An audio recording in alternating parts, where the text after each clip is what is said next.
Lundi 1er juin 2026, Yves Le Pestipon proposait de se pencher sur la fable de Jean de La Fontaine, Les poissons et le berger qui joue de la flûte, dont la morale « La puissance fait tout » paraît aujourd'hui celle des puissants de ce monde.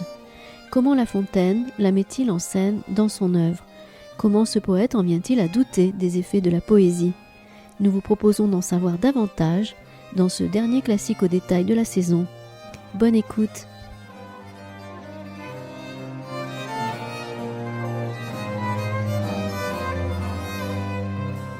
Bonsoir, nous allons encore une fois dans ces classiques au détail retrouver un classique parmi les classiques, Jean de La Fontaine.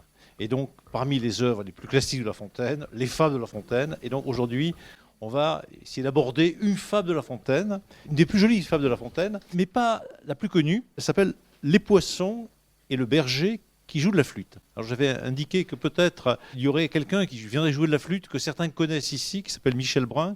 Mais attiré par la haute montagne, il a renoncé à venir jouer de la flûte. Il avait d'ailleurs quelque peu raison, le bougre, parce qu'en effet, il n'y a pas de flûte dans cette fable qui s'appelle « Les poissons et le berger qui joue de la flûte ». En revanche, il y aura des révélations, non pas sur Michel Brun, mais sur les femmes innombrables qui l'entourent, et qu'on appelle parfois les brunettes, qui sont donc les Fanna Brun, qui existent toujours, quoi qu'il arrive. Et vous allez voir que les brunettes apparaissent ici. Alors, c'est une fable de La Fontaine, et en effet, pas des plus célèbres. On connaît en général les premières fables de La Fontaine, celles qui appartiennent au livre 1 des fables, la cigale et la fourmi, le corbeau et le renard, etc. Donc ces premières fables qui sont brèves et qu'on étudie à l'école. Et on connaît souvent un peu moins, parce qu'elles sont souvent un peu plus longues, elles sont plus subtiles, plus difficiles, moins évidemment lisibles directement par des enfants, les fables qui sont un peu plus loin dans le livre de La Fontaine. Quand je parle du livre de La Fontaine, en réalité, il y a 12 livres de fables de La Fontaine qui sont publiés en fait en 3 temps. Un premier recueil qui sort en 1668. À ce moment-là, La Fontaine a 47 ans. Il est né en 1621. On est relativement au début du règne du roi Louis XIV qui règne sur la France depuis 7-8 ans quand La Fontaine publie ce recueil de fables.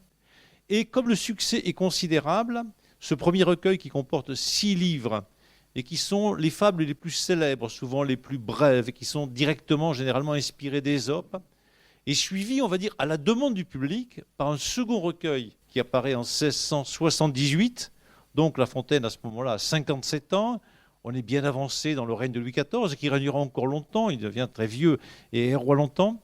Et donc là, il y a 5 livres de fables qui se rajoutent, dont une des plus belles, la première, c'est Les animaux malades de la peste, mais dont on voit tout de suite qu'il est beaucoup plus long, plus ample, plus riche d'allusions que cette fable remarquable aussi, qui est La cigale et la fourmi, qui est la fable 1 du livre 1. Et puis ce recueil sera lui-même suivi d'encore un livre de La Fontaine, tout à fait près de la mort de La Fontaine, vers 1692, qu'on appelle souvent le livre 12 des fables, qui est un livre dans lequel il y a aussi des fables magnifiques, admirables, très complexes, mais qui ne sont pas les plus connus d'entre les plus connus. Et là, donc, on est dans le recueil de 1678. On a envie de dire, au moment où La Fontaine, comme Michel Brun, est au sommet de son art, enfin, lui, pas sur le vignemale, mais ça n'a pas trop de sens parce qu'il est toujours, va-t-on dire, La Fontaine, au sommet de son art, depuis au moins 1668, ou plutôt, il développe la puissance de son art un peu dans toutes sortes de directions, qui rend ses fables plus riches, plus diverses, encore plus belles, encore plus extraordinaires.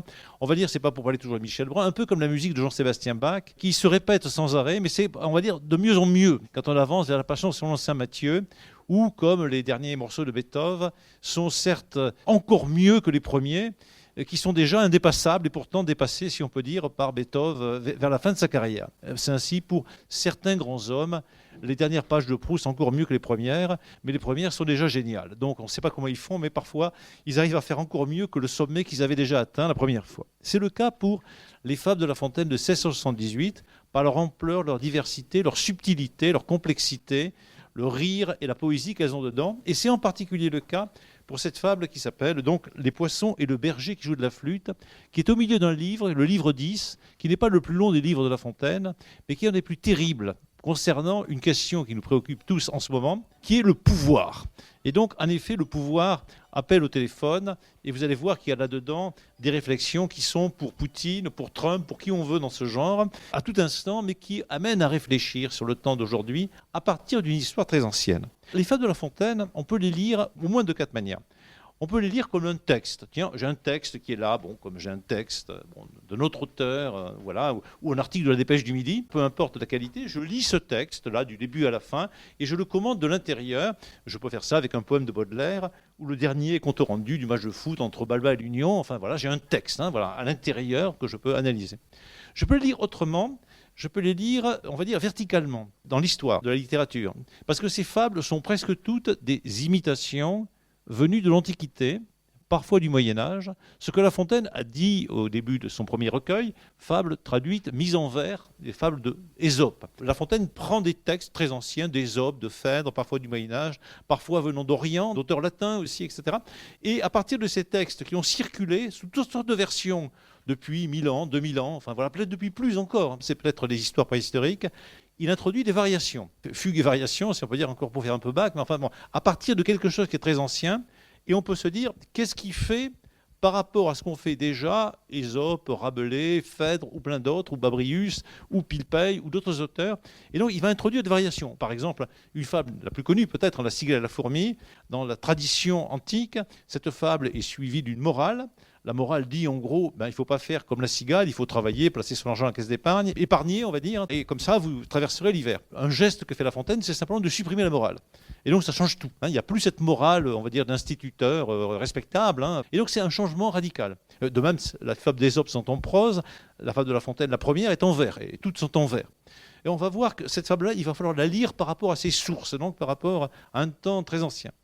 Il y a une troisième lecture des fables de La Fontaine qu'on peut faire, c'est à l'intérieur de l'œuvre de La Fontaine. Les fables sont dans un certain ordre. Il y a une fable 1, puis 2, puis 3, puis 4, puis 5, puis 6, puis 7, puis 8. Et donc, à ce moment-là, c'est un peu comme les polyptyques. Vous savez, les polyptyques, c'est tableaux du Moyen-Âge ou de la Renaissance, où vous avez, je ne sais pas, une dizaine de panneaux, ou 5 panneaux, ou 6 panneaux, qu'on replie les uns sur les autres. Un des plus beaux, c'est à Gand, le retable de l'agneau mystique. On ouvre, on ferme, et puis les choses se répondent par écho, symétrie, antisymétrie, tout ce que l'on veut. Et donc, c'est évidemment intéressant de voir que là, il y a le diable, là, il y a le paradis, là, il y a l'annonciation, là, il y a la crucifixion, etc.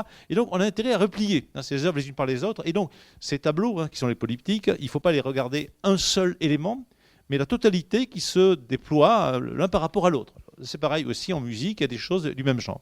Et donc, c'est un troisième type de lecture, très différent, qui consiste à se dire, par exemple, La cigale et la fourmi, c'est intéressant, aussi parce que c'est la première fable du premier recueil et que ça précède Le Corbeau et le Renard, qui est la seconde fable du premier recueil. Et je vais lire l'une par l'autre. Et à ce moment-là, je vais faire un certain nombre de choses à partir d'une, et ainsi de suite, évidemment. C'est-à-dire lire les fables les unes par les autres et voir que leur morale se conteste, se modifie, se transforme. J'avais fait un livre là-dessus. C'est un travail vraiment très intéressant. Et là, ça sera le cas.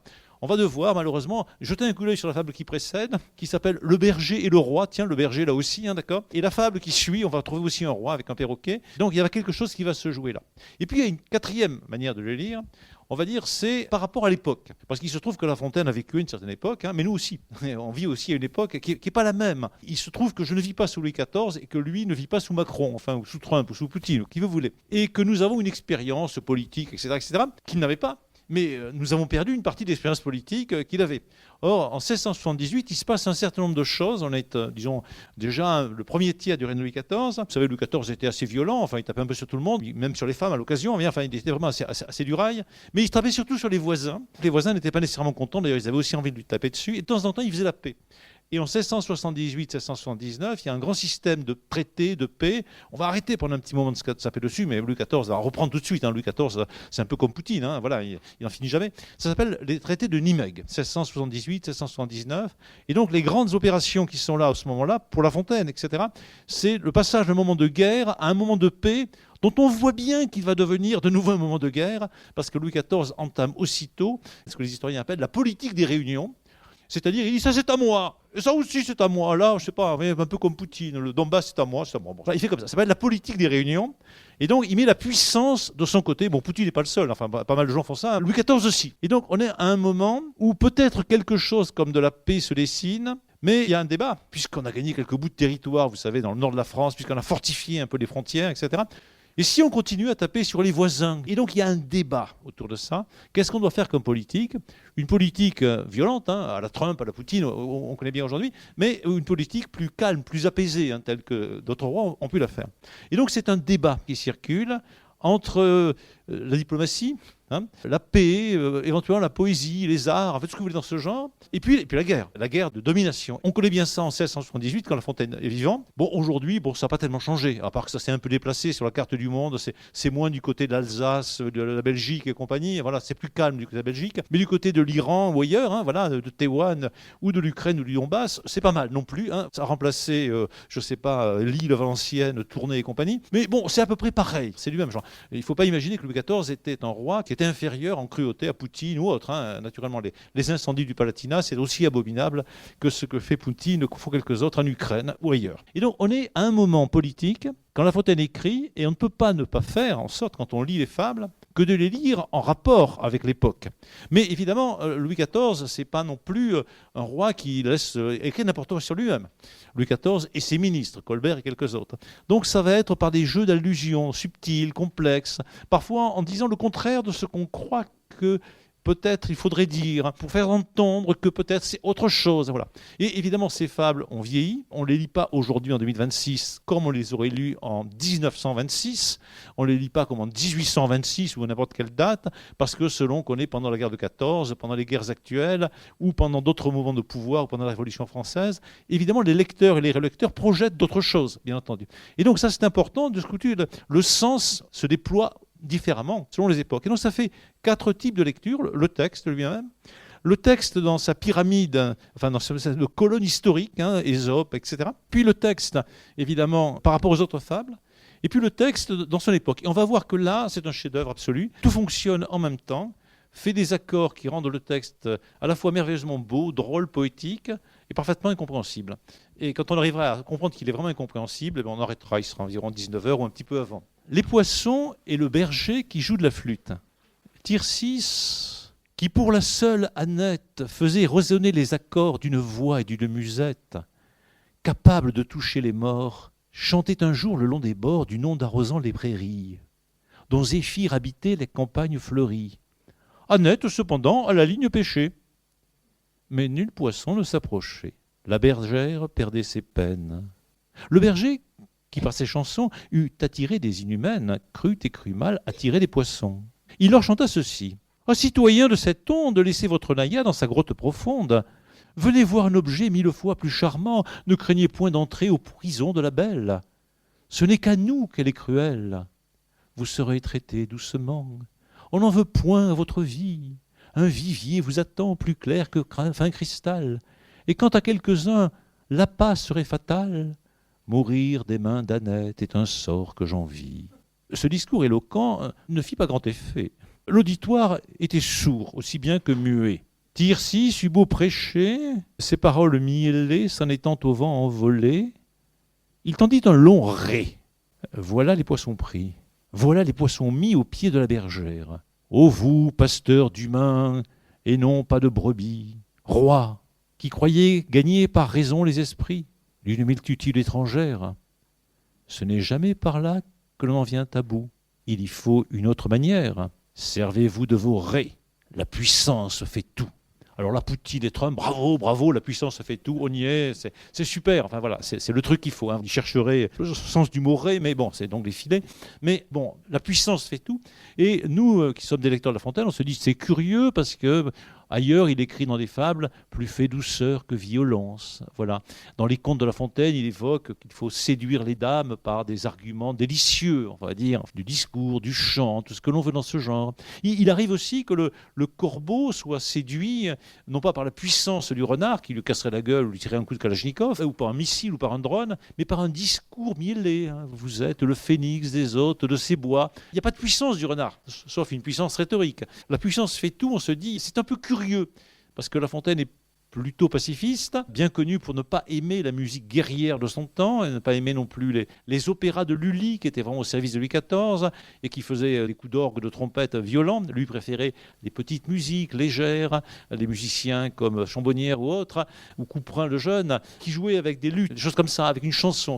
Son musicien préféré s'appelait Michel Lambert, qui était une sorte de Moustaki de l'époque, si on veut, avec une guitare, mais sans barbe, voilà. Donc un musicien seul, avec lutte et orbe, des chansons d'amour, ou autre, et donc très loin de la musique de Lully, qui jugeait militaire, quelque part avec un peu de raison, et surtout le détestait parce qu'ils étaient un peu des rivaux. Et donc on est un peu étonné par cette fable. On est d'autant plus étonné que si on se dit, tiens, bon, d'habitude les fables de La Fontaine, il y a une source. Là il y a une source, c'est la rivière, le petit ruisseau, mais il y a quelque chose qui vient d'Ésope.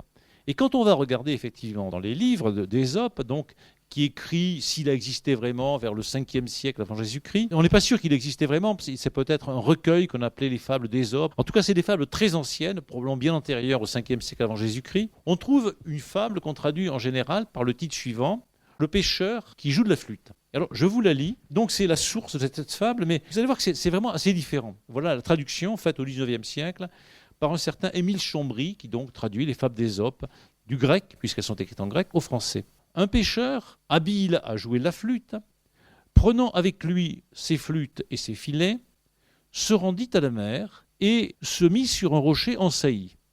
Il se mit d'abord à jouer, pensant que les poissons, attirés par la douceur de ses accords, allaient d'eux-mêmes sauter hors de l'eau pour venir à lui. Il n'en était pas plus avancé. Il mit de côté ses flûtes, prit son épervier, bon, c'est un filet, et le jetant à l'eau, attrapa beaucoup de poissons. Il les sortit du filet et les jeta sur le rivage. Et comme il les voyait frétiller, il s'écria « Maudite bête, quand je jouais de la flûte, vous ne dansiez pas. À présent que vous êtes là, vous vous mettez en branle. » Cette fable s'applique à ceux qui agissent à contre-temps. Bon, alors là, il n'y a pas grand rapport avec ça. Donc, les poissons résistent aux joueurs de flûte. En fait, il y a plusieurs flûtes, donc on voit à peu près ce que c'est.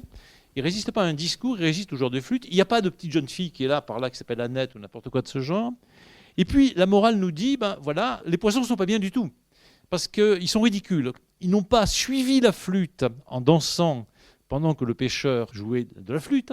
Et maintenant qu'ils sont dans le filet, enfin même au bord du rivage, ils s'agitent, ils dansent, etc. Et donc le pêcheur, cruellement, se moque de ces pauvres poissons. Et la morale, c'est il y a des gens qui agissent à contre-temps. Ils ne savent pas danser quand il faut danser, mais c'est une fable assez cruelle, parce que, évidemment, la moquerie du pêcheur est terrible. Et donc ça, c'est la racine de cette fable. Et il y a bien une flûte, on va dire un peu style flûte de Pan. On est au bord de la mer, et il n'y a pas de jeune fille. Il n'y a pas d'Annette et rien de tel. Et on n'a pas du tout la puissance fait tout, rien de tel dans cette fable-là. Donc on a une source, mais La Fontaine fait autre chose. La Fontaine, il aimait bien, comme certains de mes amis qui sont ici, la danse, et il aimait bien les brunettes. C'est comme ça. Alors qu'est-ce que c'était que les brunettes au XVIIe siècle? Les brunettes, c'est un recueil de chansons qui date de 1700 en réalité, mais qui rassemble des quantités de chansons qu'on appelle des brunettes. C'est des chansons à danser, traditionnelles, du XVIe, XVIIe siècle, qui s'adresse en général à une jeune femme qui est une brunette. C'est adressé à des brunettes, on danse un petit peu dessus, et puis on appelle du coup les chansons des brunettes. Et donc le recueil publié par Chambard au début du XVIIIe siècle, peu importe, il y a 3 volumes, s'appelle le recueil des brunettes. Alors je vais vous lire, sans le danser, une des brunettes, en tout cas quelques vers d'une des brunettes, qui date à peu près de 1626, c'est-à-dire du moment où La Fontaine est jeune. Et c'était un tube à l'époque, c'est-à-dire que dans les fêtes de village, etc., on dansait des brunettes. Et celle-là, qui s'appelle le Beau Tircis, était une des brunettes les plus... le tube, quoi. Voilà, tout le monde connaissait ça. On a oublié un petit peu ça. Et vous allez retrouver, effectivement, les prénoms qui sont dans cette fable. Et il faut imaginer, donc, La Fontaine, entendant cette chanson, dansant pour l'an dessus, quand il a 15 ans, 16 ans, 17 ans, 18 ans, et puis 20 ans, et puis 30 ans, et puis 40 ans, etc. Mais le roi Louis XIV la connaissait aussi, tout le monde la connaissait. Le beau berger Tircis, loin de sa belle Annette, sur le bord de Clair-et-Ruisseau, chantait dans sa musette. « Ha ha, petite brunette, ha ha, tu es bien faite !» Les rochers dans l'entour, à sa plainte détruits, comme atteints de son remords, ont relancé sa chansonnette. « Ha ha, petite brunette, etc. » Voilà, comme tu es bien faite. Les eaux qui coulaient, etc. On a une petite chansonnette où on a un berger qui s'appelle Tircis, une bergère qui s'appelle Annette, et le berger, bon, la drague, on va dire, en lui disant, voilà, viens, petite, viens, brunette, viens. Voilà. Et il explique, naturellement, qu'il va mourir si elle ne vient pas. Mourir des mains d'Annette est un sort que j'envie. Voilà un vers magnifique de cette fable.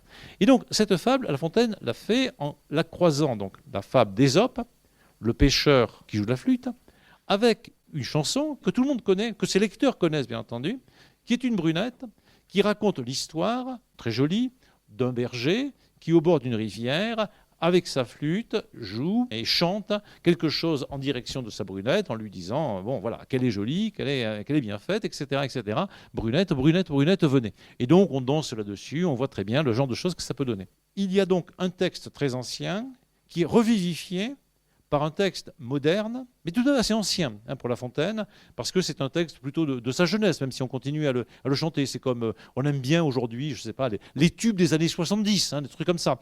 Quand La Fontaine publie ce texte, ça fait déjà 50 ans que cette brunette existe, et donc c'est les chansons du roi Louis. Si vous vous souvenez du Misanthrope avec le personnage d'Alceste, il entend des poèmes faits par Trissotin, Oronte et quelques autres, il trouve ces poèmes complètement nuls, et il dit, mais moi la vraie poésie, qu'est-ce que c'est? La poésie, c'est la chanson, etc. Voilà. Et il commence à se faire un petit menuet ou quelque chose de ce genre, je ne sais plus si c'est un menuet, peu importe, une chanson complètement pas à la mode vers 1670, quand la pièce est jouée, et évidemment, on aime toujours ces choses un peu décalées d'une autre époque. Et donc La Fontaine utilise cette vieille poésie moderne, mais quand même vieille en effet, qui est l'ordre de la chanson. Et donc on va passer du monde de la mer au monde des rivières, du monde du pêcheur de bord de la mer au monde des bergers, et une littérature que La Fontaine aime beaucoup, que tout le monde connaît bien à l'époque, qui est la littérature pastorale.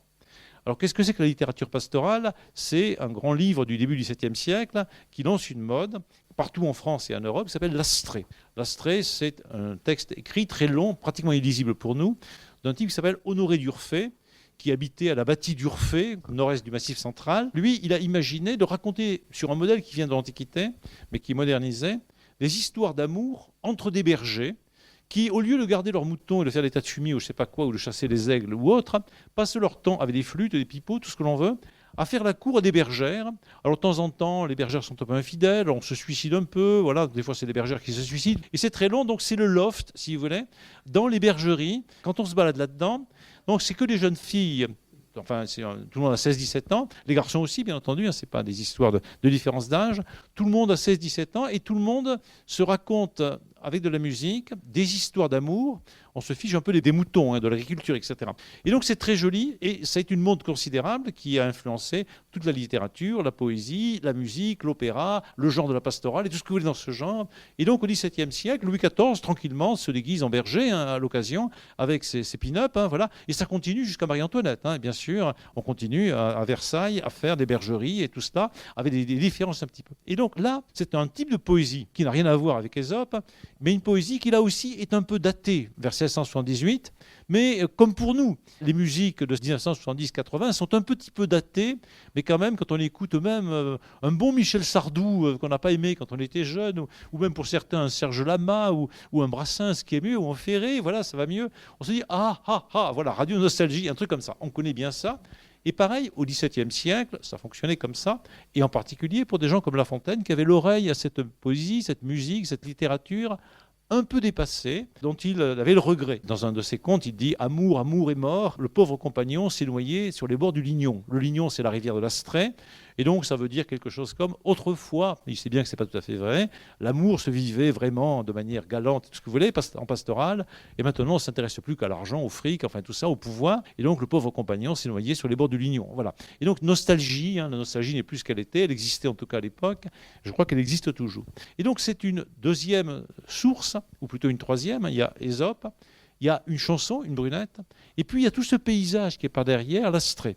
Et donc pour lire un peu la fable, il faut se souvenir qu'il y a tout ça, parce que La Fontaine, le vieux La Fontaine, s'adresse à ces lecteurs qui sont vieux ou jeunes à l'époque, mais des lecteurs qui sont censés connaître plus ou moins Ésope, la littérature antique, qui connaissent évidemment les chansons, là tout le monde les connaît, c'est un tube, et puis qui tous ont lu plus ou moins l'Astrée, et s'ils ne l'ont pas lu, ils ont vu le tableau, ils ont participé à des bals, des fêtes, ils ont vu des opéras, en fait ce que vous voulez. Donc c'est quelque chose qui est dans la culture commune, tout le monde connaît ça. Comme, je ne sais pas, aujourd'hui, tout le monde connaît West Side Story, plus ou moins. Enfin voilà, même sans l'avoir vu, on sait que ça existe. Tout le monde connaît Astérix et Obélix. Enfin voilà, c'est devenu dans la culture commune. Là, c'est l'Astrée. On n'a pas besoin d'aimer, on n'a pas besoin d'avoir lu les choses de près. Ça fait partie du paysage. Et donc, les lecteurs vont pouvoir peut-être se délecter de ces variations par rapport à des choses anciennes, ces variations pensées comme poétiques.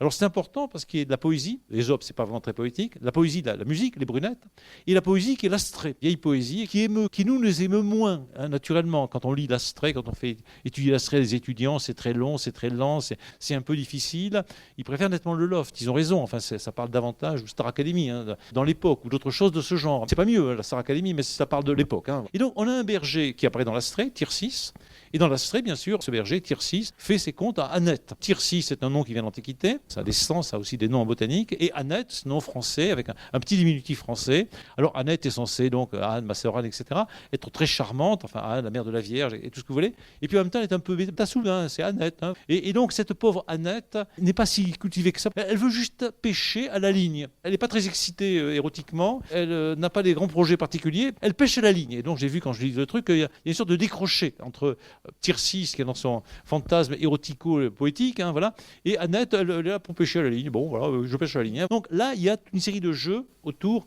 de cette littérature-là. Alors évidemment, cette fable, elle est aussi dans le livre 10 des fables. Et la fable qui précède, juste avant, s'appelle Le berger et le roi. Ah, alors le berger et le roi, c'est une fable beaucoup plus longue et très compliquée, avec une fable dans la fable. Et donc, qu'est-ce que raconte le berger et le roi? Il y a un berger, ça arrive tous les jours, qui voit passer, pas loin de chez lui, là où il garde les moutons, il y a un roi qui passe par là, pas pour se faire élire comme Gabriel Attal, hein, il passe juste comme ça, voilà, et il voit qu'il y a un berger, et ce berger est très heureux. Alors que eux, enfin le roi avec ses copains, ses maîtresses, etc., c'est dur pour eux, quoi. Enfin, vous comprenez, enfin, c'est dur. Hein. Ça a toujours été dur d'être au pouvoir, et lui, ça va. Donc le berger est invité par le roi à venir à la cour et à devenir ministre, parce que là, bon, tu vas avoir de l'argent, tout ce que tu veux, etc. Et le berger, il va essayer de faire une politique juste, bien entendu. Hein. Oui, c'est un berger honnête, il est de gauche, on va dire, aujourd'hui, il est cultivé, enfin, etc. Enfin, vous voyez tout ce que vous voulez. Enfin, il est bien, c'est pas un salopard, hein, voilà, c'est très bien. Mais à peine est-il au pouvoir que tout le monde commence à être jaloux de lui. Bon, évidemment, les femmes aussi veulent le séduire, mais elles veulent le séduire pour avoir la cassette, l'or, etc. Et donc, ça devient vite très désagréable, et il se prend la tête, enfin, il est très malheureux, et il repart voir ses moutons, hein, voilà, très vite. Et à la fin, la fable, ses copains lui disent, mais pourquoi tu y allais? Parce que bon, c'est pas terrible d'être au pouvoir, à l'Élysée ou au Kremlin, vous voulez. Mais il dit, mais qui n'a dans la tête un petit grain d'ambition? Et donc, il y a une critique interne du pouvoir. Le pouvoir, voilà, c'est peut-être séduisant, hein, les femmes, l'argent, la puissance, ça fait tout ce que vous voulez, mais ça ne fait pas tout. Parce qu'on est malheureux. Je ne suis pas sûr, enfin peut-être hein, que Macron n'est pas si heureux que ça dans son palais. Enfin, c'est pas impossible. Hein. Peut-être qu'il aimerait mieux être dans l'Ariège, amener quelques vaches par-ci par-là, ou dans l'Aubrac, je ne sais pas. Le thème de cette fable, c'est pas au pouvoir que se trouve peut-être cette puissance d'être heureux, véritablement. Et on a la puissance, on a l'argent, les femmes, on peut exécuter des gens, enfin, tout ce que vous voulez dans ce genre, ça, c'est pas mal. Mais le berger, c'est pas mal non plus. Et la nature, enfin, vous voyez, enfin, les bergères, Annette, enfin, etc., les brebis et tout ça. Vous voyez, ça consonne avec la fable qui suit. Le berger qui joue de la flûte, lui, il n'a pas lu la fable qui précède. Il se dit ce qui est efficace, c'est d'y aller avec des filets, hein, des raies, véritablement les raies du pouvoir. Et donc les filets, c'est un emblème évidemment du pouvoir depuis bien longtemps. Vous savez comment Mars et Vénus se font attraper, hein, parce que Mars et Vénus couchent ensemble, ça arrive à tout le monde. Et puis le mari de Vénus, il n'est pas très content, c'est Pluton, il attrape Mars et Vénus dans un filet. Et là, ils sont un peu coincés, c'est embêtant. Hein, voilà. Surtout quand le mari a une fourche, enfin, c'est pas sympathique. Bon, le filet, le rai, c'est vraiment, dans la mythologie depuis très longtemps, l'arme du pouvoir. Tac, on vous tient, vous êtes pris. Et la fable qui suit raconte une histoire de perroquet, de prince, de pouvoir. Là, il y a aussi une histoire un peu curieuse. Bon, il y a un perroquet qui se trouve du côté de la cour, voilà. Et puis, le perroquet va blesser le fils du prince. Et le prince lui dit, viens me voir, tu auras les croquettes, c'est très très bien, voilà. Et le perroquet lui dit, oulala, je sais ce que c'est que les rois. Non pas que la puissance fait tout, mais si tu as quelque chose à te venger de moi, tu vas te venger de moi. Et donc, hop, le perroquet, il fout le camp, il monte sur un arbre le plus loin possible. Et donc, c'est de nouveau la même idée. Certes, il est possible que la puissance a beaucoup de choses, mais face à quelqu'un qui est malin, qui est le perroquet, qui sait, parce qu'il a lu les fables précédentes, lui en tout cas, il sait très bien que le pouvoir, il faut se méfier, que Macron, Poutine ou n'importe qui, enfin quelqu'un qui a le pouvoir, et si on lui fait des blessures, il est peu probable qu'il soit gentil par la suite. Donc, il se met à l'abri. Le pouvoir ne peut pas rattraper le perroquet. Alors, on est sur une série de réflexions autour du pouvoir, de la question de la bonté du pouvoir, de la valeur du pouvoir et de ce que peut le pouvoir. C'est une grande question. Que peut le pouvoir? On le voit tous les jours. Hein. Trump est d'accord, la puissance fait tout, mais juste, il y a des Iraniens, c'est embêtant. Enfin, voilà, ça ne marche pas tout à fait. Poutine est convaincu aussi que la puissance fait tout. Ouais, mais zut, il y a des Ukrainiens. Bon, enfin, c'est embêtant, quoi, voilà, etc. C'est pareil pour les Chinois, c'est pareil pour tout le monde, c'est pareil pour Macron, c'est pareil pour moi avec mes étudiants, enfin, etc. Bon, donc, il n'est pas si évident que ça, que la puissance fasse tout. Et pourtant, effectivement, c'est une tentation, un désir, et que c'est parfois extrêmement convaincant d'utiliser les filets pour attacher des poissons. Et on va essayer de réfléchir à ça. Donc, il y a là quelque chose qui se balade autour de la question du pouvoir. Et puis, évidemment, il y a quelque chose qui se balade autour de l'époque. Parce que quand, en 1678, La Fontaine publie ce recueil de fables, qui commence par une fable terrible qui s'appelle « L'homme et la couleuvre ». Alors, l'homme et la couleuvre, bon, il y a un homme qui a envie de tuer une couleuvre. Paf, une couleuvre, c'est ça de l'animal. Enfin, c'est arrivé à tout le monde de devoir tuer une couleuvre, un serpent. Et la couleuvre lui dit « Non, ne me tue pas, t'es pas sûr que je sois si mauvais que ça. Bien que Adam et Ève, et tout ce que vous voulez. » L'homme se dit « Tiens, on va convoquer un tribunal, on va voir si... les autres animaux ne lui donnent pas raison. » Et on convoque les animaux successivement. Alors on trouve un bœuf, un âne, un lion, etc. Et tous les animaux disent « Ce qui est terrible, c'est l'homme. L'homme est furieux. Parce que tout le monde dit que ce qui est terrible, c'est l'homme. » Alors l'homme, il tue la couleuvre pour se venger. Et à la fin de la fable dit « C'est de l'homme qu'il faut se plaindre seulement. » C'est de l'homme qu'il faut se plaindre seulement. Donc c'est le procès terrible du pouvoir qui est mauvais. Et en l'occurrence, c'est le pouvoir de l'homme. Par rapport aux animaux, c'est une fable qu'on pourrait dire en quelque manière écologique. Et donc dans ce contexte de ce livre dans lequel les fables réfléchissent sur le pouvoir et sur la bonté, non-bonté du pouvoir, sur la puissance, non-puissance du pouvoir, on a une fable évidemment politique qui coïncide avec des préoccupations de l'époque. Parce qu'en 1678, ça fait maintenant 17 ans, 18 ans que Louis XIV est vraiment roi. Ça fait 17 ans, 18 ans qu'il est vraiment roi, un peu plus, parce qu'avant, c'était sa minorité, il n'était pas tout à fait autant roi. Il est roi à partir du moment où il dit, où il aurait censé dire, l'État c'est moi. Et quand Louis XIV arrive au pouvoir, il est très jeune, il a 18 ans, il est sympathique, il est beau, les femmes lui courent après, il va à la chasse tout le temps, il a l'air un peu idiot, il fait de la danse, un truc comme ça, ouais, tout le temps, voilà, on se dit, il va être gouverné par un Premier ministre un peu quelconque, et il va courir les filles, faire de la moto, enfin, vous voyez, à peu près le genre. En fait, Louis XIV se révèle aussitôt comme un type qui veut gouverner lui-même, il ne veut pas de Premier ministre, il veut gouverner lui-même. Et puis, si certes il aime bien la danse et tout ce que vous voulez, enfin les divertissements, s'il parle italien, s'il danse effectivement très très bien, s'il fait de la musique, s'il est remarquablement cultivé par rapport au roi son père, il va vouloir faire la guerre à l'intérieur comme à l'extérieur, montrer sa puissance et ça va amener des guerres en toute l'Europe, ça va amener la répression contre les protestants. Et s'il y a, on va dire ce que François Mitterrand appelait un état de grâce, vous vous souvenez quand il bat Giscard en 81, de sinistre mémoire pour les giscardiens dont je suis, bien sûr. Il y a eu un jour, Giscard a disparu. Mitterrand a été un peu interrogé avant, qu'est-ce qui se passera quand vous serez élu? Il a répondu en méditant un petit peu avec son côté de vieux jésuite, enfin tout ce qu'on voulait, ce sera peut-être l'état de grâce. Alors à ce moment-là, tout le monde a cherché, ça vient de Saint-Augustin, et donc cet état dans lequel on ne sait pas très bien où on en est, mais on peut faire un peu ce qu'on veut, parce que, on attend avec bonté ce que le nouveau maître va faire, et on se dit, peut-être ça sera bien, et effectivement, disons en 80, 82, il y a eu ce que Mitterrand appelait l'état de grâce, voilà. Et il y a eu quelque chose d'analogue avec l'arrivée au pouvoir de Louis XIV, mais aussi avec d'autres rois et d'autres princes, etc. Mais en 1678, ça fait 17 ans qu'il est là. Certes, il a commencé à construire Versailles, il a développé des politiques culturelles, il a annexé un bout de territoire, etc. On voit bien que c'est un grand roi, mais que c'est un dur. C'est un dur et un dur de dur, et que ça rigole pas vraiment. Et La Fontaine a eu le temps de comprendre que c'était chaud pour lui, parce qu'il n'était pas tout à fait dans les zones de cour qu'il fallait. Et donc, les amis de La Fontaine ont souffert, de Louis XIV, en particulier Fouquet, et tous les gens qui sont autour de Fouquet. Et donc, on n'est plus dans le moment de ce que Mitterrand appelait plus tard l'état de grâce, on est dans le moment de l'interrogation.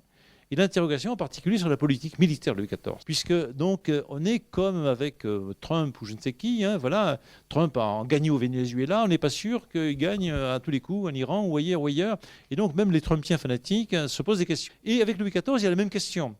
Est-ce que cette politique qui va devenir la politique de réunion, cette politique de conquête de l'Europe, que Napoléon va reprendre à son compte quelques années plus tard, est-ce que cette politique est une bonne politique? Est-ce qu'elle ne multiplie pas les ennemis? Enfin, il y a deux camps. Il y a ceux qui disent, il faut y aller, parce que on est fort, on a une armée, c'est la meilleure armée d'Europe, c'était la France à l'époque, le pays le plus peuplé d'Europe, c'était le pays le plus riche d'Europe, beaucoup plus riche même que l'Angleterre, qui deviendra riche au XVIIIe siècle.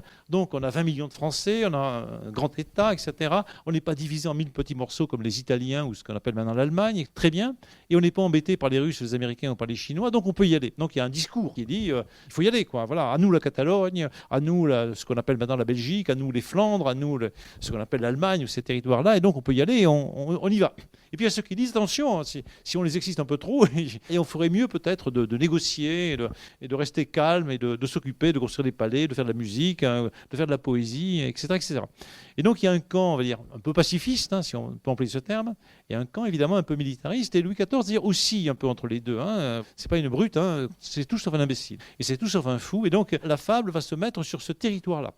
Sur ce territoire-là, il y a quelque chose qui est une sorte d'oscillation entre la politique de puissance, la puissance fait tout, et une politique de séduction pour essayer d'amener les gens à faire autre chose. Et il y a des cas ou peut-être c'est la puissance qui marche, et des cas où ça ne marche pas. La fable va jouer un peu sur ça.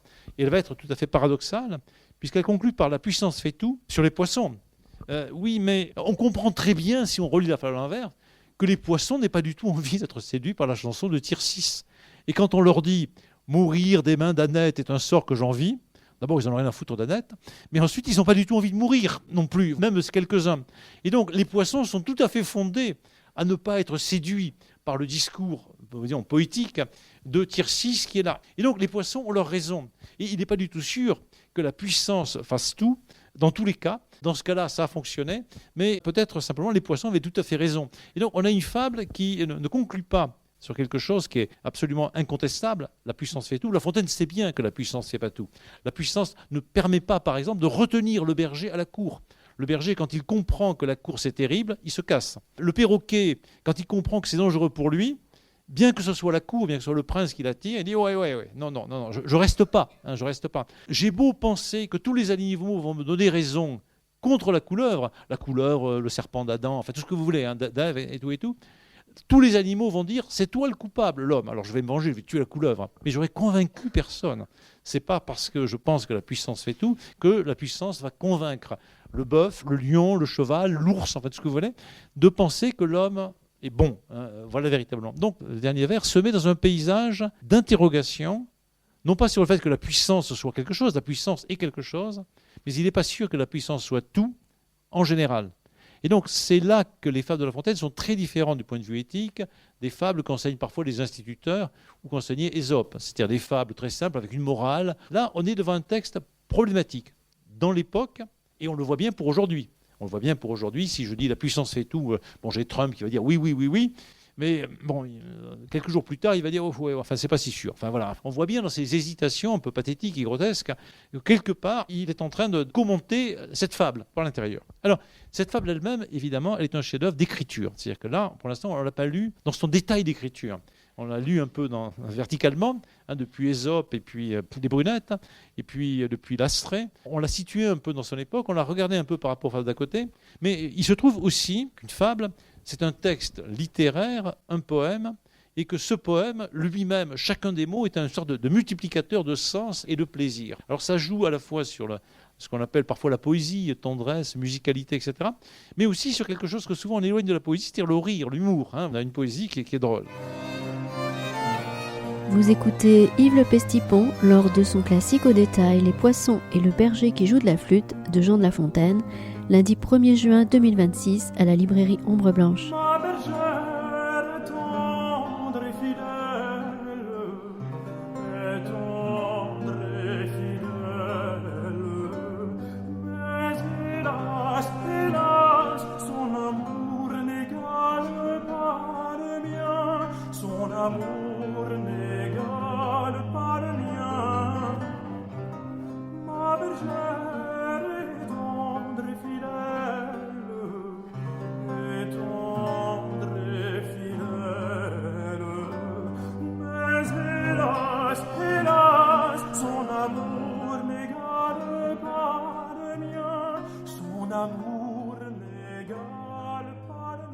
Si je lis un peu ces vers, donc les poissons et le berger qui joue de la flûte, d'abord je commence par être piégé, parce que je me dis je vais trouver un berger qui joue de la flûte. Ah ouais, c'est un contrat de lecture, vous savez, comme on dit parfois en didactique, contrat de lecture.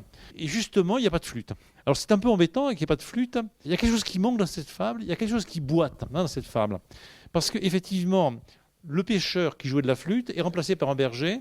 La Fontaine a gardé la flûte dans le titre, mais pas ailleurs, puisque la flûte va venir une musette. On va revenir sur ce que c'est.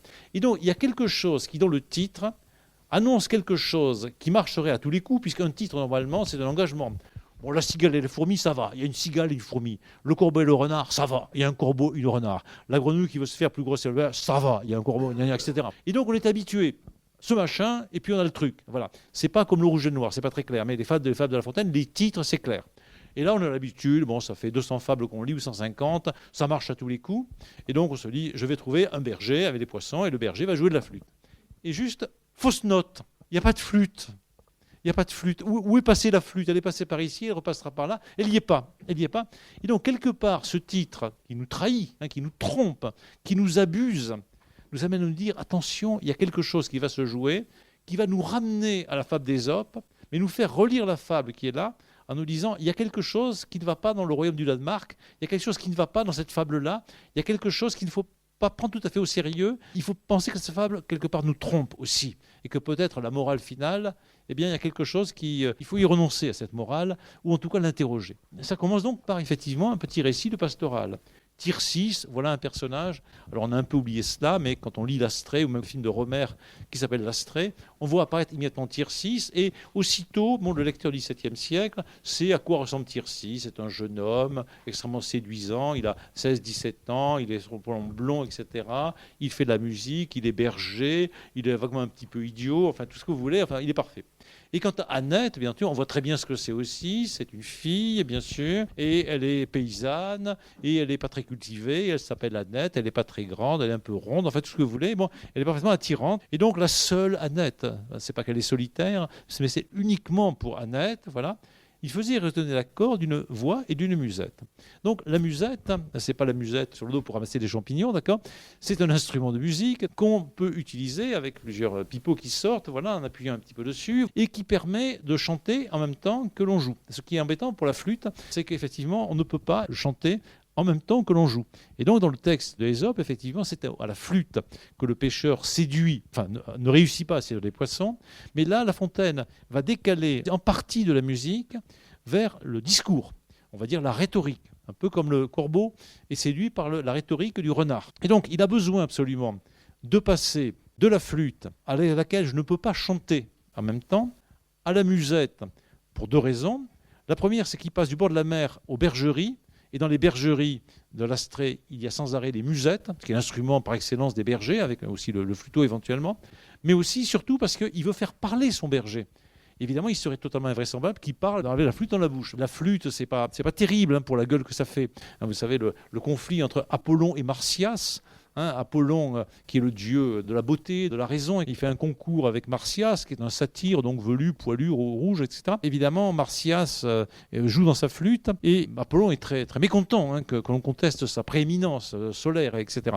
Et donc, pour se venger de Marsyas, il le déchiquette, il l'écorche. Si vous allez au musée d'Augustin, plus ou moins rénové actuellement, vous avez un tableau de Guy de Reni qui montre le beau, si on peut dire beau, Apollon, en train d'arracher la peau du pauvre Marsyas. Bon, il le prend par l'oreille, là il commence à découper un petit peu, voilà, ça doit faire mal. Et donc la flûte, c'est cet instrument qui déforme le visage, mais aussi qu'on ne peut pas utiliser pour la chanson, contrairement à la guitare et évidemment à la musette. Voilà l'intérêt. Et donc, les accords d'une voix et d'une musette, donc c'est un chanson capable de toucher les morts. Alors, évidemment, ça, c'est une référence mythologique, puisque donc les grands poètes de l'Antiquité, réels ou pas réels, et en particulier Orphée, sont des gens qui ne se contentent pas de chanter à la Hallogrin ou, je ne sais pas, à l'Olympia. Ils vont du côté des enfers et ils vont charmer les morts. C'est ça qui est important. La musique, c'est cet art qui fait que les morts sortent de leur tombeau et sont comme ressuscités et qui vont être là. Et donc, effectivement, charmer les morts, c'est impossible. Mais la musique, enfin, une certaine musique, elle, peut éventuellement charmer les animaux, peut charmer les morts, bien entendu. Et donc, c'est un impossible, c'est un adunatone, c'est un impossible. Et pourtant, c'est possible en théorie mythologique. Et donc, ce berger n'est pas simplement un Tircis capable de faire la musique pour Annette, mais il est bien au-delà de cela. Et là, on a quelque chose qui est un peu haut. On a des doutes que le berger Tircis, en train de s'adresser à Annette, soit capable de faire une musique capable de charmer les morts. Donc c'est à la fois un agrandissement, et puis en même temps, c'est trop. Et donc ça nous ramène à quelque chose qui est du sourire. Donc on a quelque chose qui est un trait d'esprit.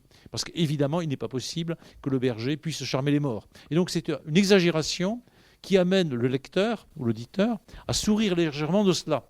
Capable de charmer les morts, chantait un jour le long des bords d'une onde arrosant des prairies, dont Zéphyr habitait les campagnes fleuries. Alors tout ça vient évidemment de la pastorale antique et de l'Astrée. Bon, Zéphyr, c'est ce vent très très léger. avec tout ce vocabulaire qui vient de l'Astrée, les prairies, les bords, le jour, le long, l'onde, plutôt qu'évidemment l'eau, ou même la rivière. L'onde est le mot poétique nécessaire. Les campagnes fleuries apparaissent partout dans l'Astrée. Alors, La Fontaine reprend beaucoup, mais c'est une sorte de lieu commun, les campagnes fleuries. Donc, il y a l'eau, il y a les fleurs, et ça constitue ce qu'on appelle en latin un locus amoenus, ça fait un peu cuistre. Un locus amoenus, c'est un lieu pour amoenus, c'est-à-dire un lieu délicieux, on va dire, pour les dieux. Et dans un locus amoenus, il y a de l'eau, il y a des fleurs, il y a souvent un berger, mais il y a généralement une bergère. Et là, on est bien, donc, dans ce lieu-là parfait, dont Zéphyr habitait les campagnes fleuries. Et chute de nouveau, Annette cependant à la ligne pêchée. Alors ça, ce qui est terrible, c'est chose terrible. Quand j'étais jeune, je croyais, comme Tircis, que pour séduire les jeunes filles de ma classe, qui habitaient en général à l'Union, vous savez, l'Union, les banlieues, moi j'étais au lycée Raymond, il fallait composer des poèmes. Et donc je composais des poèmes avec mes copains, voilà. Et j'échouais lamentablement. Mes poèmes étaient très bien, voilà. Mais ça échouait lamentablement. Parce qu'en effet, ça ne s'appelait pas Annette, mais bon, des prénoms, peu importe, elles s'occupaient d'autre chose. Parfois de préparer leur fiançailles futures avec des types qui avaient 10 ans de plus ou autre, ou elles s'intéressaient aux motos, les copains. En tout cas, les poèmes étaient un échec absolu. Je me souviens d'une fois où, avec un ami qui était comme moi, un jeune poète, on était allé voir une jeune beauté du côté de l'Union, et elle était avec son copain sur une moto. Là. Et nous, on arrive avec nos poèmes, on regarde les Victor Hugo, et puis on parle de poésie. Et le type nous dit, moi la poésie, Hugo, ça ne me fait pas bander. Alors nous, on ne savait pas ce que ça veut dire, mais on a compris que notre poésie, voilà.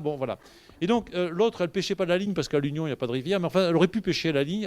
Alors il y a ce décroché, vous voyez, entre la poésie de Tircis, qui quelque part est un homme un peu naïf, qui croit qu'avec la poésie on va séduire Annette, et l'autre elle pêche à la ligne, tout simplement. Et c'est pas des mots poétiques, pêcher à la ligne, bon voilà, n'importe qui pêche à la ligne au bord du canal du Midi, voilà, Annette à la ligne pêchée, voilà. Et avec cet élément cependant, qui est tout ce qu'il y a de plus anti-poétique, cependant. Annette cependant à la ligne pêchée, boum boum boum boum boum, voilà. Mais nul poisson ne s'approchait. La bergère perdait ses peines, le berger qui par ses chansons eut attiré des inhumaines, cru écumal, attirer des poissons. Revoilà la poésie.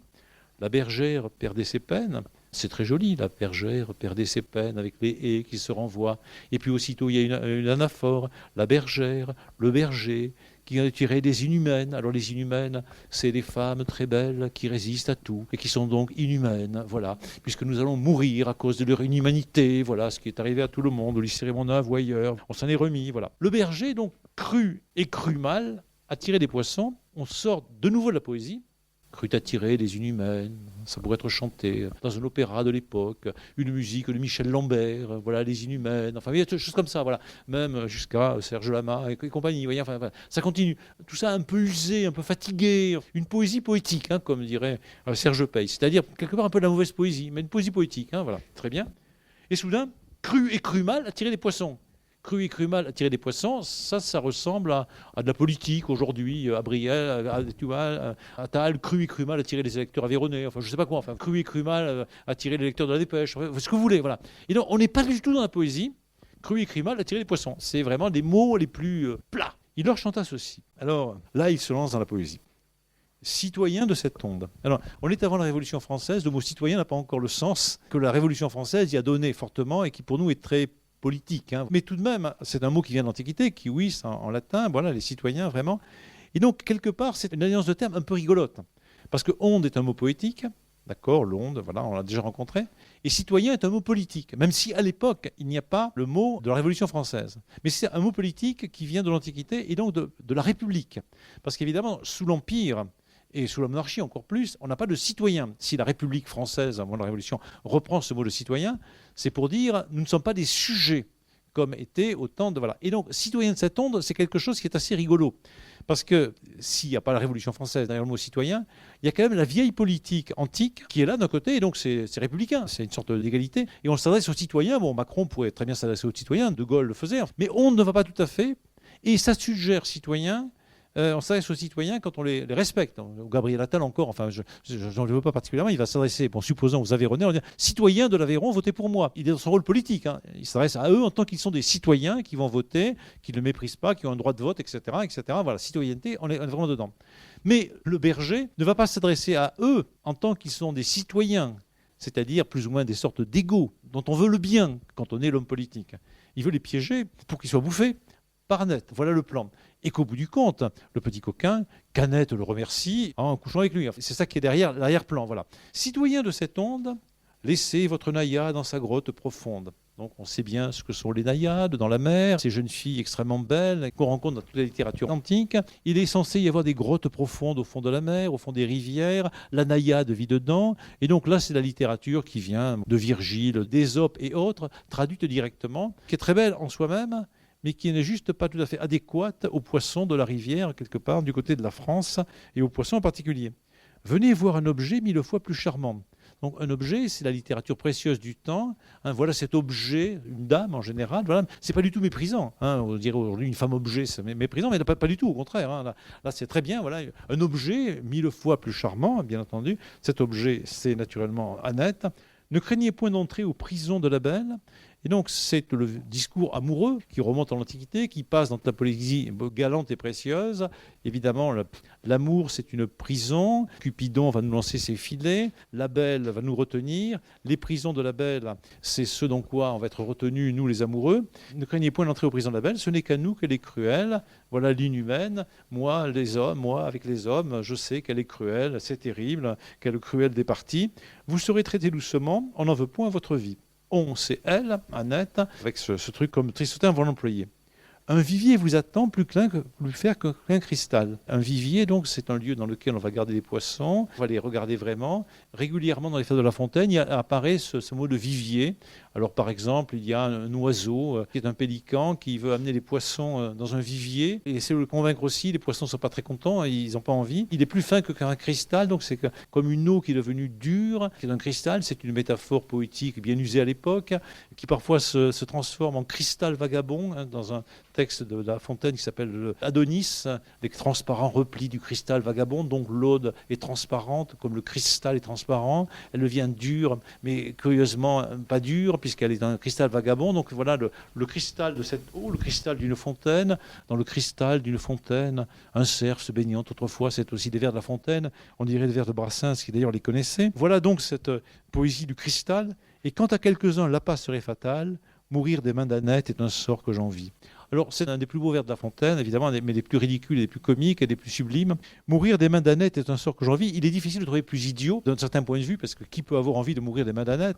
En même temps, c'est très beau, parce qu'effectivement, évidemment, c'est l'orgasme, enfin, voilà, les mains d'Annette, enfin, oui, enfin, tout ça. Évidemment, on sent qu'il y a la contrepoétrie qui se balade, parce que si vous déplacez les lettres, vous avez mourir des seins d'Annette est un mort que j'envie, enfin, etc., l'envie, la vie, le vie, enfin, etc., enfin, vous y allez. Là, c'est un vers multipolaire, et donc La Fontaine était très fière de ce genre de choses. Les poètes du temps connaissaient tout ça, c'est-à-dire les contrepétries, les jeux plus ou moins obscènes sur les mots, etc. Bon, alors là, vous déplacez les lettres et vous avez le vers qui se met à prendre, comme chez Queneau, des sens différents. Les mains deviennent des seins deviennent des sorts, les morts, etc. Et donc ça marche à tous les coups, c'est-à-dire c'est de la grande poésie, c'est-à-dire que ça fonctionne dans un sens, mais ça fonctionne aussi dans d'autres sens. C'est absolument sublime et c'est absolument drôle. Et c'est d'une cruauté terrible et d'une bêtise infinie, puisque évidemment les poissons, on le comprend bien, n'ont pas du tout envie de mourir des mains d'Annette, surtout pas. Voilà. Et donc vous savez qu'il y a toute une série de fables de La Fontaine sur le thème des poissons et les pêcheurs, le petit poisson et les pêcheurs et d'autres. Et les poissons ne sont jamais très envieux de mourir de qui que ce soit. Les poissons veulent rester dans l'eau tranquillement. Ce discours éloquent ne fit pas grand effet. Donc c'est moins une chanson, on le voit, qu'un discours éloquent, c'est-à-dire de la rhétorique, un discours. La Fontaine va beaucoup réfléchir sur ce qu'il appelle dans une fable le pouvoir des fables. C'est-à-dire le pouvoir des fables, supposons que je sois Démocrite et que je veuille vous convaincre qu'il faille faire la guerre contre Philippe de Macédoine. Philippe de Macédoine est le tyran qui est au temps de la Grèce. Eh bien, vous allez développer des arguments, mais le peuple n'a pas du tout envie d'écouter. Et donc, qu'est-ce que fait Démocrite? Il raconte un début de fable. Démocrite, c'est Démosthène, excusez-moi. Démosthène, il raconte un début de fable, et le peuple est attiré par la fable, par le récit, et Démosthène arrête la fable en disant « Mais tant d'imbéciles, vous écoutez pas mes arguments, vous préférez avoir une petite fable, une petite histoire. » Et oui, c'est mieux les fables. Et donc, la rhétorique a sa puissance, qui parfois doit être redoublée par la fable, mais la rhétorique a une puissance qui est à la fois infinie et limitée. C'est très compliqué. Et depuis l'Antiquité, depuis Démosthène, depuis Cicéron, on réfléchit sur qu'est-ce que c'est que la rhétorique. Comment il faut parler? Qu'est-ce qui peut permettre de convaincre un public, par exemple dans un tribunal, ou le public de voter pour moi? On sait bien qu'il y a des discours qui marchent, des discours qui ne marchent pas, et que certaines fois, certains discours qui marchent devant un public ne marchent pas devant un autre public. Il est possible, je reprends encore Gabriel Attal, qu'il ait eu raison d'aller faire son discours, je ne sais plus où, à Mur-de-Barrès, enfin dans le Nord Aveyron, par là. C'est peut-être le bon endroit, j'en sais rien. Peut-être qu'il aurait dû le faire ailleurs, peut-être pas, peut-être qu'il aurait dû parler autrement. Mais tous les hommes politiques se posent cette question, comment parler comment être efficace. C'est la même chose pour les avocats, c'est la même chose pour les curés, c'est la même chose pour les prêcheurs. Et donc depuis très longtemps, on s'interroge sur la rhétorique. La Fontaine est un rhéteur, parce que la fable est un des éléments de la rhétorique. C'est un dispositif oratoire qui permet de convaincre les gens, en les amusant, en les faisant rêver, mais au bout du compte, pour les convaincre de quelque chose, qui n'est pas peut-être la morale apparemment affichée, mais en tout cas notre morale. Parfois, ça ne marche pas. Parfois, ça ne marche pas parce que parfois, oui, l'auditoire était sourd aussi bien que muet. Et ça arrive. Donc l'auditoire était sourd aussi bien que muet. On sait bien que les poissons sont muets. La maman des poissons, elle est bien gentille, mais elle est muette. Voilà, on le sait bien. Ils sont sourds et ils sont muets. C'est des sourds muets. Donc il n'y a rien à en tirer absolument. Mais Tircis aurait dû le savoir. C'est comme ça. On ne s'adresse pas aux poissons, même avec la plus belle éloquence. Pas plus peut-être qu'à certains peuples, pas plus qu'etc., etc. Et on ne peut pas accuser les poissons. Comme dans la fable de Ésope, où les poissons sont accusés de frétiller au mauvais moment. C'est comme ça, les poissons, ils sont sourds aussi bien que muets. Et voilà, c'est pas la peine d'en faire des discours. C'est comme ça. Bon, les paysans aveyronnais, c'est pas sûr qu'ils aient entendu le discours d'Attal. C'est possible, hein, c'est pas sûr. Et donc, ça concerne évidemment les avocats, les hommes politiques, mais aussi les prêtres. Et au XVIIe siècle, on sait que les prêtres, ou les évêques, ou autres, font de grands discours, de grands sermons, Bossuet et bien d'autres, et que parfois ça marche, parfois ça marche pas. Tircis eut beau prêcher. Et d'un seul coup, on sort de la pastorale, du petit discours amoureux, pour entrer dans une autre problématique qui n'est pas politique exactement, mais qui est aussi religieuse. Et oui, et les poissons, c'est un symbole religieux. Le Christ, ictus, etc., Christus, etc. Voilà, vous avez à Saint-Cernin partout des poissons qui sont là, qui renvoient à la fois à l'écriture du nom du Christ, mais aussi à Jonas, qui disparaît dans un poisson, et la résurrection, bien sûr. C'est au poisson qu'on doit s'adresser, ou être le poisson. Tout ça, on est dans le côté résonnant de la fable. C'est-à-dire, on est dans une fable qui nous parle de poissons, qui nous parle de bergers, qui nous parle d'Annette, d'amour, qui est en train de nous parler de religion, qui nous parle de rhétorique, et qui soudain va nous parler d'autre chose, de politique. Ces paroles miellées, donc c'est le miel que l'on met sur la poésie difficile, c'est Lucrèce ou Horace le disent souvent, si vous avez quelque chose de difficile à dire aux gens, enduisez cela de miel, et ça va passer, un peu comme les médicaments. Et donc la poésie, c'est une parole miellée, douce, agréable à passer, mais les poissons, non.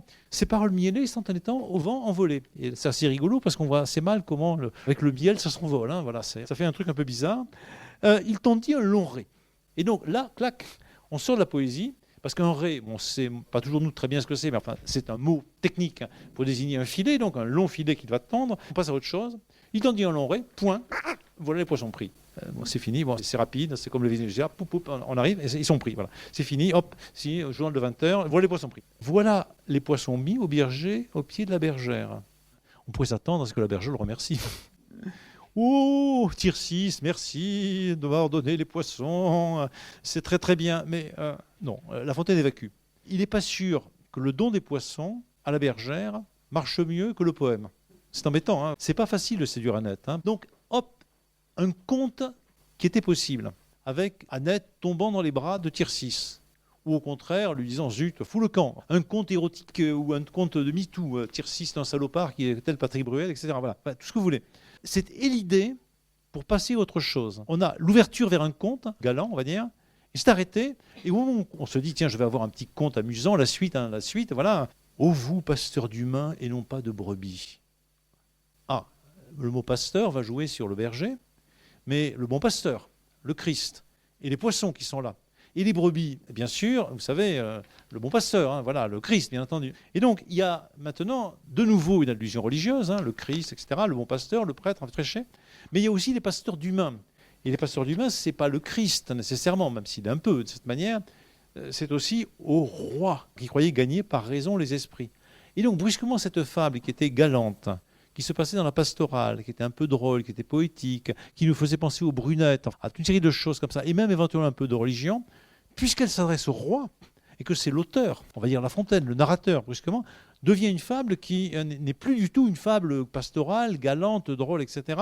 C'est brusquement Bossuet qui s'adresse au roi, à la fin du sermon sur la mort, en disant « Roi, regardez un peu ce que c'est, convertissez-vous », enfin un truc de ce genre. Et on s'attend à ça. Éventuellement, quand on s'adresse au roi au XVIIe siècle, c'est pour leur dire « Allez à la messe, les gars, enfin voilà, convertissez-vous, enfin voilà, allez vous retirer dans un monastère », enfin il y a des choses comme ça. On s'attend à une leçon de ce genre. Surprenante quand même, voilà, parce qu'on était avec Annette et Tircis, vous voyez, on change de chaîne d'un seul coup, on zappe, enfin ça va très vite. Roi qui croyait gagner par raison les esprits. Alors oui, on connaît bien ça en politique. On n'est pas chez Machiavel. Machiavel nous dit, vous n'allez pas gagner par raison les esprits. De toute façon, les peuples, c'est des crétins. Il faut les dominer par la puissance, par le pouvoir, la force. Mais il y avait aussi d'autres gens qui, depuis très longtemps, Montaigne et bien d'autres, pensaient qu'on pouvait probablement faire une politique, on va dire, rationnelle, avec des raisons. Il est possible que peut-être on puisse gagner par raison les esprits, dans certains cas. Mais quand les esprits sont convaincus qu'on va les piéger, c'est pas si évident. Quand vous avez une grève des ouvriers qu'on va licencier, le patron a beau leur dire c'est très bien l'économie internationale, vous comprenez, enfin il est parti dans son jet privé avec sa maîtresse, il n'est pas certain qu'il convainque par raison les esprits, parce que les types ils sont pas contents, quoi. Ils ont des bonnes raisons d'être. Voilà. Ô vous, pasteur d'humains, roi qui croyait gagner par raison les esprits d'une multitude étrangère. Donc Poutine, Trump, qui vous voulez, s'adressant aux autres, aux Ukrainiens, en leur disant soumettez-vous avec des raisons, des arguments, des raisons, mais pas la raison. Poutine donne des raisons, c'est pas la raison. Poutine ne manque pas de raison au pluriel d'attaquer l'Ukraine, ça ne veut pas dire qu'il est rationnel. Trump ne manque pas de raison d'attaquer l'Iran, les Iraniens ne manquent pas de raison d'attaquer qui on veut, très bien, tout le monde a des raisons de casser la gueule aux voisins, ça ne veut pas dire la raison. D'une multitude étrangère, donc on voit la foule, les poissons, ce n'est jamais par là que l'on en vient à bout. Il y faut une autre manière. Servez-vous de vos raies, la puissance fait tout. Et donc on a un discours, on va dire, ultra machiavélien. C'est-à-dire, effectivement, voilà ce discours que Poutine, Trump, Napoléon, Hitler, on peut en citer plein d'autres, des princes à la Renaissance italienne, ont développé, qui est un discours qui surprend dans le cadre des Fables de La Fontaine, évidemment, mais qui est sa zone de vérité. On sait bien qu'un certain nombre de princes, qui peuvent être des empereurs, pensent comme ça, qu'un certain nombre d'électeurs, aujourd'hui encore, pensent comme ça, et on le voit en France, on le voit un peu partout. Des gens qui disent la puissance fait tout. Et ça a une zone de vérité. Mais en même temps, il y a comme une sorte de doute, parce que ce berger, il n'est pas si sûr que ça qu'il ait réussi dans son objectif. Si l'objectif, c'est le cœur d'Annette, ou le corps d'Annette, on ne sait pas. On ne sait pas si le truc a marché. Il a attrapé les poissons. Il est certain qu'il a attrapé les poissons. Mais ça ne veut pas dire que la rhétorique ou la poésie ne marche pas toujours. Juste, avec les poissons, ça ne marche pas. Ça ne peut pas marcher. Parce que l'auditoire était sourd aussi bien que muet. Et donc, si ce n'était pas des poissons, mais si c'était des citoyens d'Athènes, comme dans le cas du Voir des Fables, peut-être que la rhétorique aurait marché. Peut-être que d'autres systèmes auraient marché. Et puis dans les fables qui s'environnent, on nous dit « Mais non, la puissance ne fait pas tout, puisqu'elle n'arrive même pas à retenir le berger à la cour. Le berger s'en va. Elle n'arrive même pas à retenir le perroquet. Et donc il n'est pas du tout évident que la puissance fasse tout. C'est juste une phrase qu'on peut lancer, mais qui est donnée comme un élément de langage, puisqu'on emploie ce genre de formule aujourd'hui, qui est là à partir duquel on peut s'interroger. Comme à la fin de La cigale et la fourmi, il y a une fourmi qui dit à une cigale « Eh bien, dansez maintenant ». Elle le dit « Dansez maintenant ». Mais ça ne veut pas dire qu'il faut faire danser tout le monde sans arrêt. Dans ce sens de danser, qui est dans un sens cruel, bien entendu, et qui parle de sens plaisant qu'on peut trouver dans notre cas. Et donc, on a là quelque chose qui est donné comme une sorte de matière à penser. Alors, il y a une fable de La Fontaine qui se conclut à peu près en disant « Je tiens qu'il faut laisser, loin d'épuiser une matière, il n'en faut prendre que la fleur. » Et un peu plus loin, il ajoute qu'il faut laisser dans les plus beaux sujets quelque chose à penser. Laisser quelque chose à penser. Alors, on a une fable très typique de La Fontaine, c'est-à-dire qu'elle nous laisse quelque chose à penser.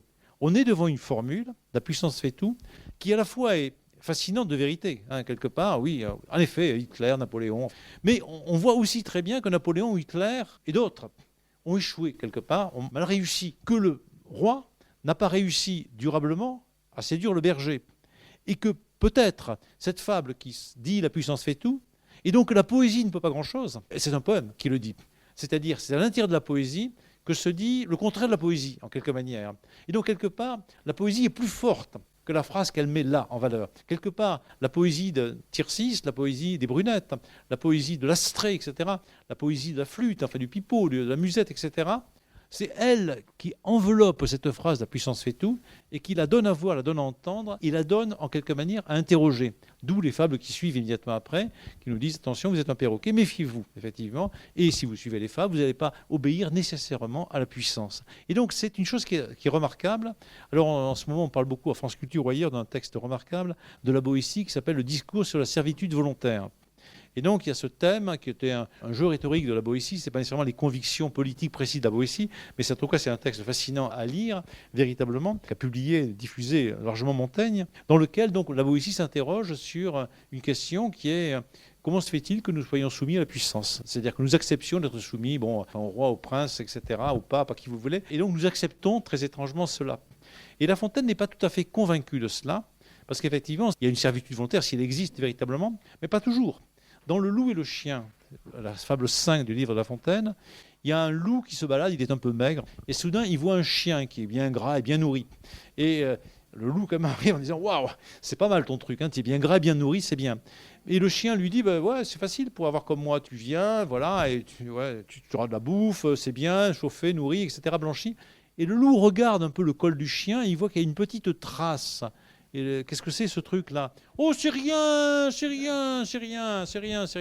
juste le collier dont je suis attaché parfois. Et à ce moment-là, le loup répond ah oui, non, à ce prix, je ne veux pas de votre nourriture. Et il s'en va, il part dans les bois. Là-dessus, maître loup s'enfuit et court encore. Et donc, le loup court encore. Le berger, à la fable qui précède, le roi a beau lui dire viens, tu auras des stock options, tu auras tout ça, des femmes, tu n'auras pas de procès, on te condamnera à la prison, mais tu éviteras, comme Sarkozy. Voilà, très bien. Le berger dit non, je reviens chez moi avec mes moutons, mes pipeaux, etc. Vous voyez ? Et donc, il n'est pas si sûr que la servitude volontaire soit vraiment systématique. Il y a des gens qui disent non. Et La Fontaine va construire un système pour dire non. Et soit éviter la puissance en restant dans les grottes profondes, soit malheureusement être victime de la puissance. Et dans ce cas-là, vous voyez, les poissons sont réduits en esclavage, mais ce n'est pas une servitude volontaire. S'ils avaient pu, ils auraient évité. Donc c'est une sorte de réponse à la Boétie. Les poissons sont vaincus, d'accord, bien sûr, parce qu'il y a plus fort qu'eux dans ce cas-là, mais le berger n'est pas vaincu, ni le perroquet, puisque eux, ils font leurs petites affaires, ils résistent au pouvoir d'une manière. Et donc on a une réflexion très profonde et très longue durablement sur ce que c'est que le pouvoir, la puissance, la séduction. Il arrive parfois malheureusement que Poutine, Trump ou autres gagnent, grâce à la puissance. Bon, voilà, c'est comme ça. Ils sont les plus forts. Il arrive parfois que Hitler envahisse, supposons, la Belgique et il passe. On n'y peut rien, c'est comme ça. Mais il y a des gens qui résistent. Pas tous, mais certains résistent. Parfois, c'est le berger. Et il arrive parfois que les tyrans soient renversés, ce qui se passe aussi dans d'autres fables de La Fontaine. Donc, le monde est mobile. Mobilis in mobile. Ça, c'est la devise du capitaine Nemo. Mais c'est aussi une sorte de devise de La Fontaine. Tout en tout est divers. Diversité, c'est ma devise. Il arrive parfois que la puissance fasse tout, mais pas toujours. Et dans ce cas-là, oui. Mais ouais. Et c'est même pas sûr qu'il ait récupéré Annette. Vous voyez, ça c'est ma grande question. J'ai envie de téléphoner à La Fontaine pour lui dire alors avec Annette, ça s'est bien passé. Et voilà, qu'est-ce qui se passe avec Annette ? Et c'est la grande question. S'il avait Annette, il aurait tout, mais c'est pas sûr qu'il ait Annette. C'est pas du tout évident. Et là, je pose la question aux dames est-ce que les dames vont céder à Tircis parce qu'il leur apporte des poissons à leurs pieds ? C'est pas sûr. C'est pas sûr. Voilà. Merci beaucoup, François.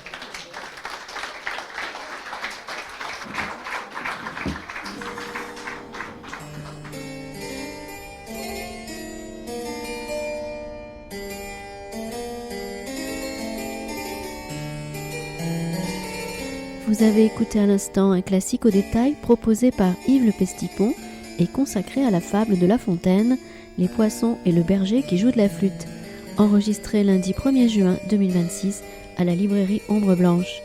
Réalisation et mise en onde Radio en partenariat avec Radio Plus et Radio Terre.